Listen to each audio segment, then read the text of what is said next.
Do you remember where you were on January 6, 1995? For most of us it was just a normal winter week, but in Las Vegas CES was opening its doors. The Winter CES was a place where the biggest hardware companies came together to show what was next. So what made the day special? You already know from the title, but here's why it matters. On January 6, 1995, the Virtual Boy was shown to the Western world, and after this video, you are not going to forget the date.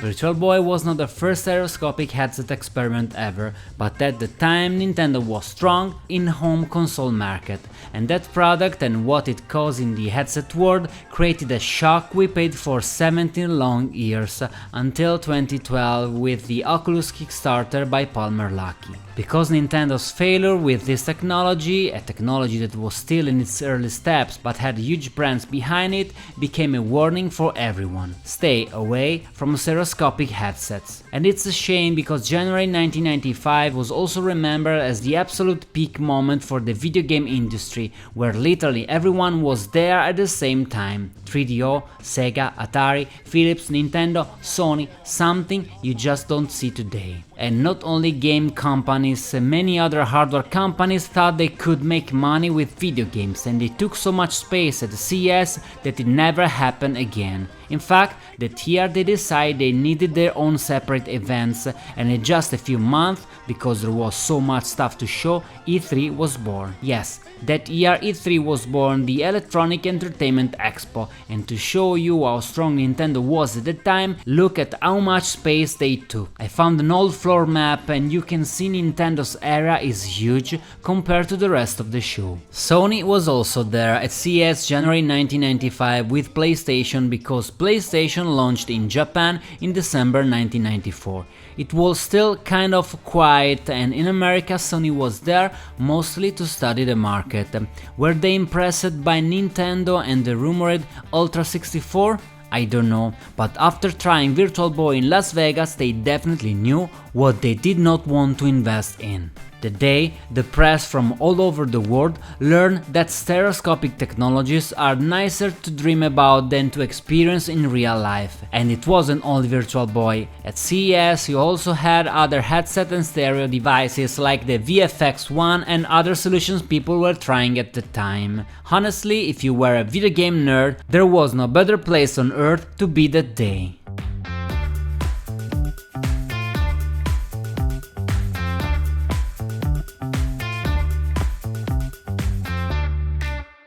There was no better place, and still I don't think anyone watching this video was there, but someone important was there, Gunpei Yokoi. Have you heard this name? If you're really into Nintendo history, you definitely have.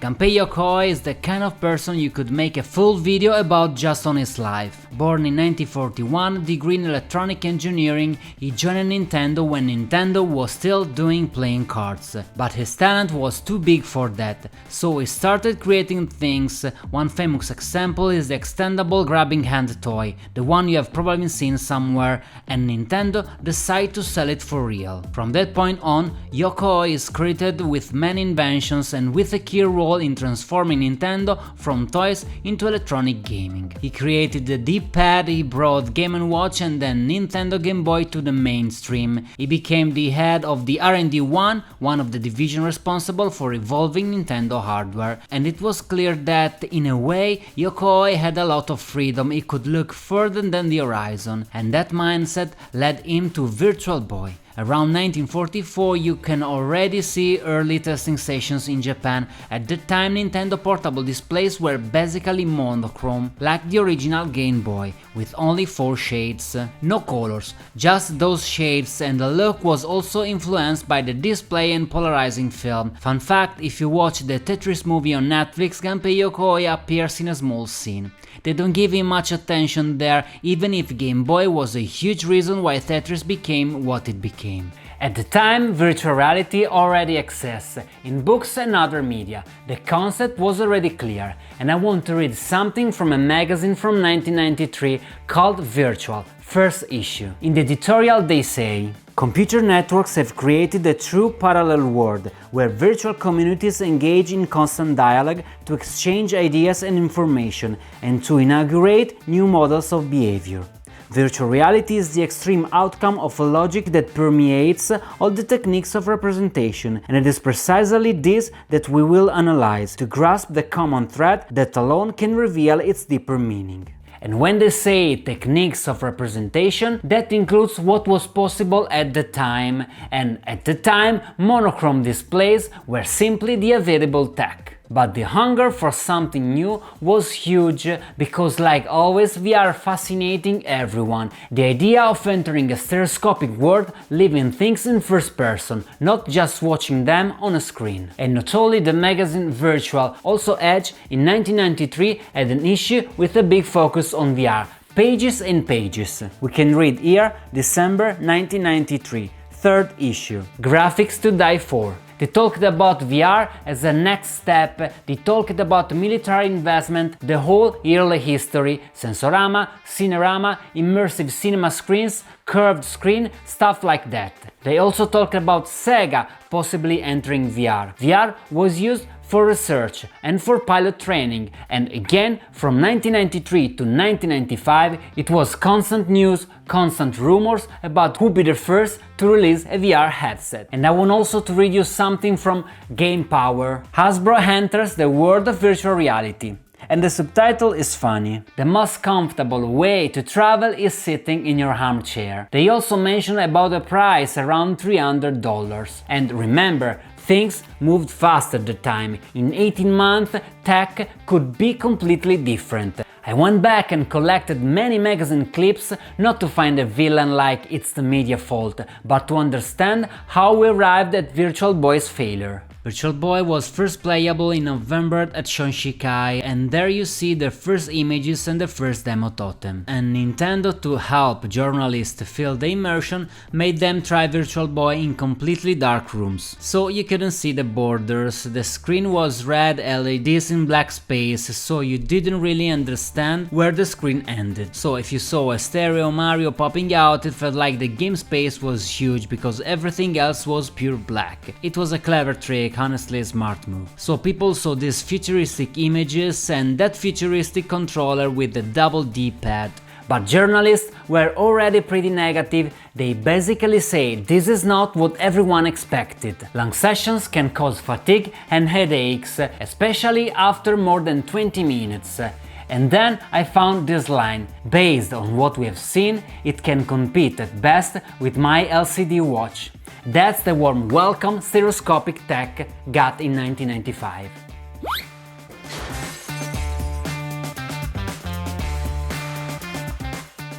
Still, from November 1994, first time the headset was shown, we quickly get to the July-August window when Virtual Boy was supposed to release. In those 6-7 months, Nintendo did a massive marketing push in Japan and the US, and I found tons of material, ads, manuals and retailer booklets for stores that had to install demo kiosks. Those booklets were meant to reassure retailers Nintendo expect big sales, so it was worth putting it in stores. The marketing budget was around $25 million, and they stressed it was the first time Nintendo invested so much for a product launch. Back to Edge, right before release, there is an interview with Howard Lincoln. He was a lawyer who helped Nintendo with copyright issues around Donkey Kong, then became chairman for Nintendo of America. In that interview he basically say, we have big hopes for these products. At $179 with the game included, we believe it will do very well, especially with the demographic we aim for, kids aged from 7 to 14. He says they are happy with software quality, and he praises Yokoi for both the hardware idea and the software that would be available at launch. And then the crazy projection of 1.5 million units in North America and 1.5 million in Japan. He also says this is exclusive to Nintendo, we are not competing with Sega or Sony. Virtual Boy was positioned as its own separate thing, not overlapping Saturn on PlayStation, and at the same time Ultra 64 rumors were getting louder and louder. They also expect to sell around 2 2.5 million game cartridges by the end of fiscal year 1996. If all of this had been true, the future of stereoscopic gaming and VR could have been completely different.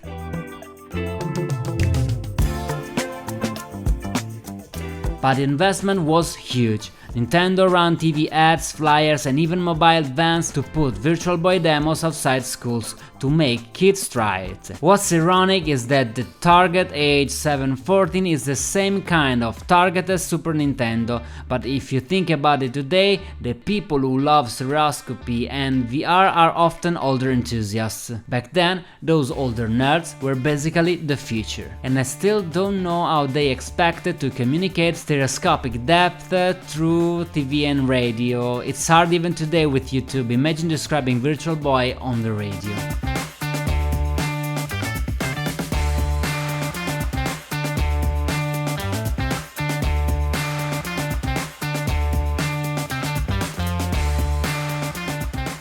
At this point you might wonder what I personally think about it, not because my opinion is so important, but because I'm someone who uses VR a lot and loves anything related to parallax and stereoscopy. So here's my view.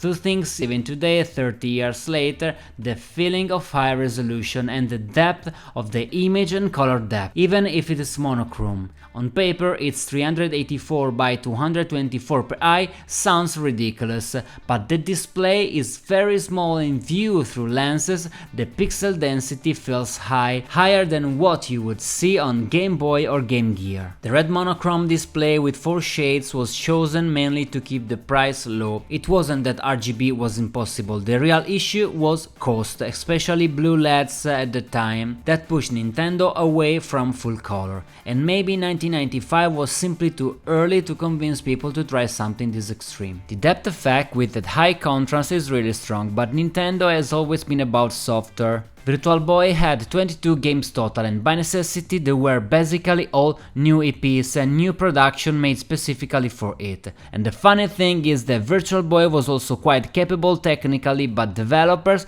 didn't even enough time to fully understand what they could invent with this technology. Still, there was real magic and real genius there. From Red Alarm to Mario Tennis, Mario Clash, Jack Bros, all the way to Wario Land. If you have played in stereoscopy before, you know the magic trick of seeing elements pop out of the screen. And the real difference is always the same. It depends on whether the game is designed around this technology or not. That's why it's so clear that Wario Land is basically a better version of Wario Land on Game Boy, but with mechanics, elements and objects created specifically to make you feel the depth of the environment. Even the shifts in depth give Nintendo's level designer space to introduce ideas and mechanics that could genuinely surprise and excite players. The sad part is that players clearly didn't want this kind of innovation, and of course, I'm not going to pretend there were no barriers to using this product. Sitting hunched over a little stand, pushing your head into the visor feels unnatural,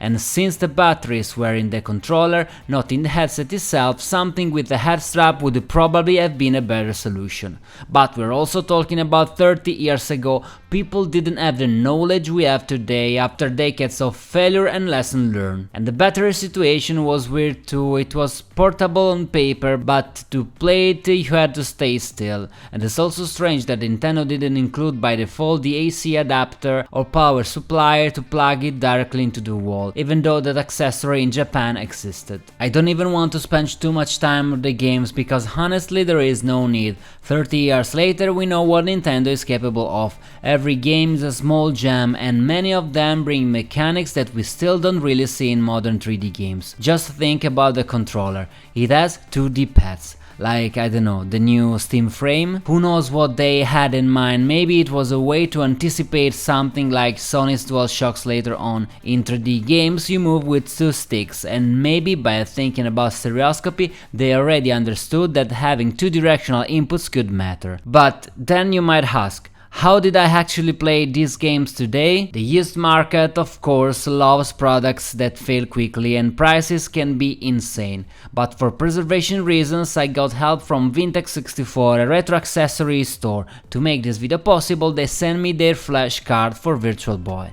If you compare Vintex 64 prices to what you see around online, they look pretty competitive, especially if you want to avoid eBay, where you're basically going to get ripped off. To use this flash card, of course, you need the game files, and you already know you can find those easily online, especially for Virtual Boy, by going to any preservation site. On Vintex 64 you can also find many different shell design if you want to add it to your display collection. It's also very easy to use. The only thing is, compared to other products out there, it doesn't have a menu and it's not like a multi-card. It can handle only one game at a time, which means on the SD card you can keep only one game. So one at a time, which honestly fits the whole Virtual Boy vibe. I had no problems running the files, but make sure you use the correct file sizes. There is documentation for that, and on the site you can also find info and sometimes tools to make your file compatible with the format you need. So thanks to Vintex 64, and now let's go back to the video, because we need to talk about two things: the tragic collapse of the Virtual Boy and what the best way is to play today if you don't own a Virtual Boy.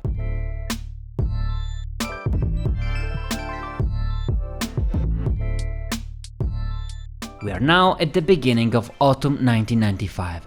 Even though not much time has passed, Edge magazine in the UK already understands that the Virtual Boy is basically done, and headlines about failure start to show up. I'm reading from Game Power, and the title already says it all.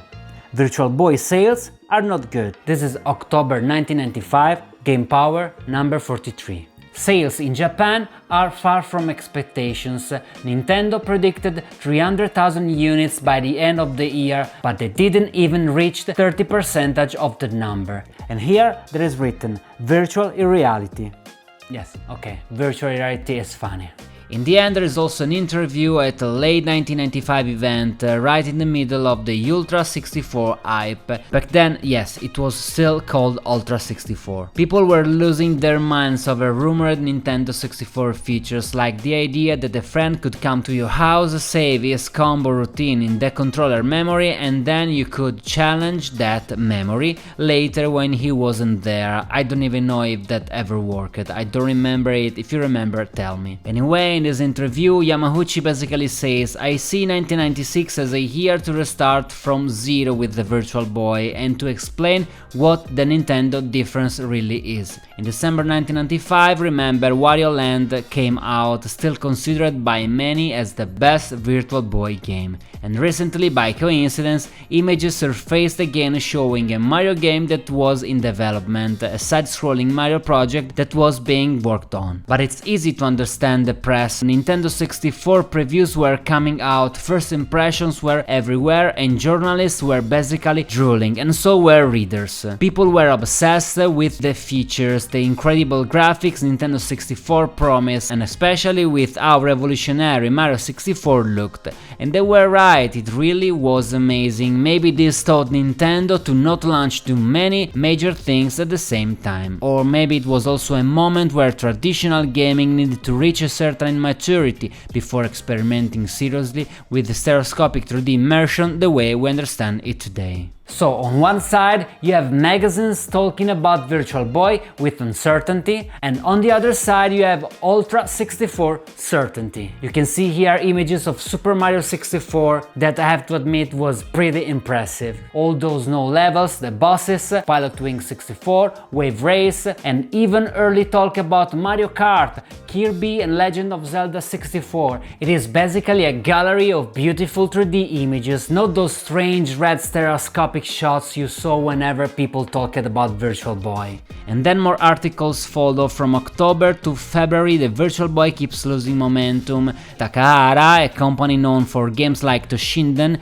gave up on launching software for the VR system that was planned for spring. Who knows what they were doing, and Taito, the Bubble company, cut the budget they had set aside for developing games for Nintendo's 3D Portable. So maybe there was going to be a Bubble in 3D. Honestly, I would have loved to see that, but it doesn't stop there. More reports say that Virtual Boy is struggling more than expected to break through, or even just to meet Nintendo's own sales forecasts. Maybe a strong character like Wario could save it.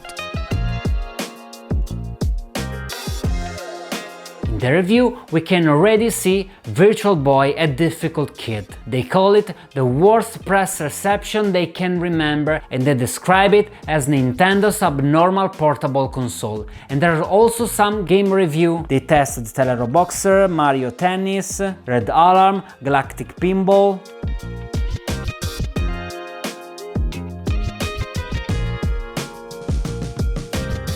And then, in March 1996, the last official Virtual Boy game comes out, 3D Tetris. And going back to Howard's Lincoln interview, those projections now sound almost ridiculous, because the idea of 1.5 million units in Japan and 1.5 million in America is insane in hindsight. The Virtual Boy didn't even survive a full year. It lasted only about 8 months. I don't remember many other products that got killed that fast. Total sales stopped around 770,000 units, and it never reached any market beyond Japan and US.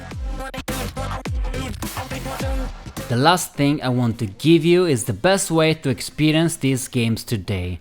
How to recover the Virtual Boy without owning a Virtual Boy. With such a small library and such old hardware for today's world, it's actually very easy. A super quick solution is the 3DS. If you own a 3DS, it's basically a perfect machine to play Virtual Boy games because it has stereoscopy. Of course, the 3DS has other issue, we talk about that, and there is also my video about the 3D monitor where I go deeper into the 3DS games. The other method, you already guessed it, is using your MetaQuest headsets. Your MetaQuest is basically the ultimate product for replaying those games. And why is it better? Because it's more comfortable than the original Virtual Boy. You are fully focused inside the experience, you can adjust the screen size, and it's much more user-friendly. Sure, with the state of VR market today, for many people it feels even more annoying to use VR than to use a Virtual Boy, but this is not the moment to talk about people who don't want to hear anything about stereoscopy, VR headsets or foam face pads. Using the Quest means you lose the pure original experience, but inside the headset it feels surprisingly close to the real thing. It works so well that, in my opinion, it's worth doing this rather than chasing an original Virtual Boy. And if you have the chance, especially if you are already a VR user, try it because it is a genuinely interesting experience. You will see very deep contrasts, a nice level of immersion and stereoscopic depth, and you'll probably say, damn, this was already possible 30 years ago, where could we have been today? I also tried Virtual Boy on Apple Vision Pro, and it was really interesting because I could keep it in a separate window while doing other things. And with the perfect AVP OLED display, perfect blacks, infinite contrast, it was absolutely worth it.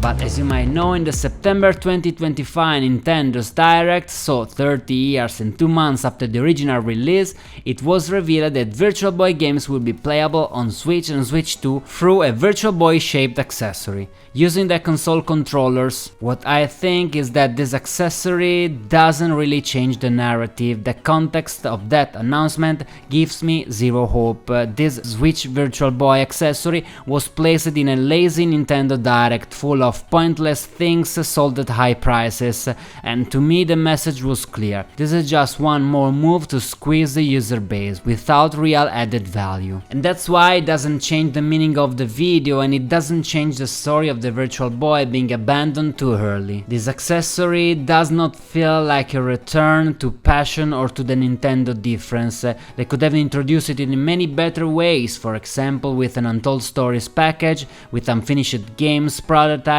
demos that never released, or even a full color mode, since a color model existed in plans and was dropped mainly to keep the price under $200 at the time. Maybe these features I'm saying will come later, but for now it was presented only as a simple gadget to replay Virtual Boy games. So yes, this accessory exists, it will release, I will test it, but I don't know. Let's go back to the conclusion of the video.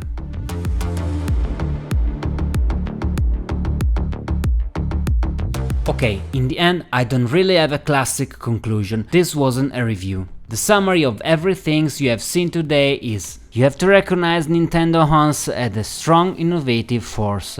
And honestly, with Switch 2, to me that spirit is completely lost. Yes, it will sell a lot, it is selling a lot, but for passionate fans who want real novelty, it feels like a failure, even if sometimes those same fans don't even accept innovation when it arrives. Just look at the Wii U. And as for the magazines that didn't have vision, it's also because they had to sell copies. People wanted to know about Ultra 64, not about Virtual Boy at the time. That's why Ultra 64 kept getting the cover and kept getting pushed as the main narrative. This is understandable, you can like it or not, but you get why it happens. And now in 2025, which marks 30 years since Virtual Boy, unless we see a serious crash, I doubt Nintendo will give us bold experiments like this again.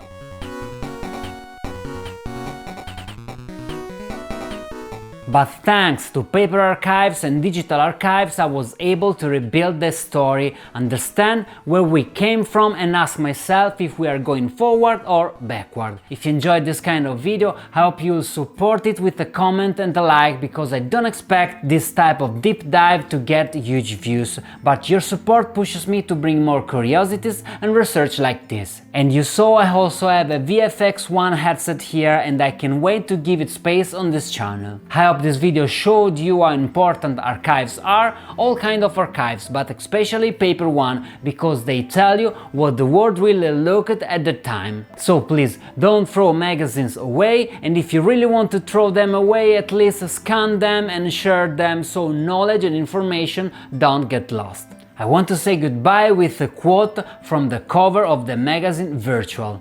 September 1993. Will virtual reality change our life? That's the question in 1993.